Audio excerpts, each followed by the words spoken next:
Hello നമസ്കാരമുണ്ട്. നമ്മുടെ ശീലം നമ്മൾ മാറ്റാൻ നോക്കിയിട്ട് നമുക്ക് പറ്റാത്ത അവസ്ഥ വന്നിട്ടുണ്ടോ? നമ്മൾ ശീലമൊക്കെ മാറ്റാൻ വേണ്ടി അല്ലേ നമ്മളൊരു പുതിയ ശീലമൊക്കെ പിന്നെ തുടങ്ങാൻ വേണ്ടിയിട്ട് ശ്രമിക്കും. പക്ഷേ നമ്മൾ പരാജയപ്പെടും. 1 വീക്ക് നോക്കും, പിന്നെ നമ്മൾ പരാജയപ്പെടുന്നു. അതിൻ്റെ മെയിൻ റീസൺ എന്താണെന്ന് വെച്ചാൽ നമ്മൾ ഈ ഒരു ഡിസിഷൻ എടുക്കുന്ന സമയത്ത് നമ്മുടെ മൈൻഡ് സെറ്റ് നമ്മളെക്കുറിച്ച് നമുക്കൊരു ധാരണ വേണം. ഇപ്പോൾ നമുക്ക് തോന്നുകയാണ് എൻ്റെ തടി ഒന്ന് കുറക്കണം, അല്ലെങ്കിൽ തടി കൂട്ടണം, എന്തോ ആയിക്കോട്ടെ. അപ്പോൾ അതിലോട്ടുള്ള ഔട്ട്കംസ് അതാണ്. അപ്പോൾ അതിലോട്ടുള്ള പ്രോസസ്സ് എന്ന് വെച്ചാൽ എന്താണ്, ആരോഗ്യകരമായിട്ടുള്ള ഭക്ഷണങ്ങൾ കഴിക്കുക എന്നുള്ളതാണ്, അല്ലേ?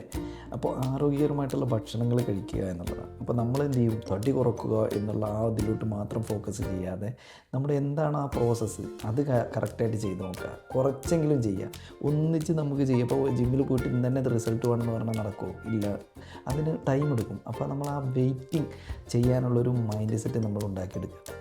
റിസൾട്ട് എന്തായാലും വന്നിരിക്കും. നമ്മൾ നല്ല ശീലങ്ങൾ പിന്നെ ഉണ്ടാക്കിയെടുക്കാൻ ശ്രമിക്കുക. ഓക്കെ.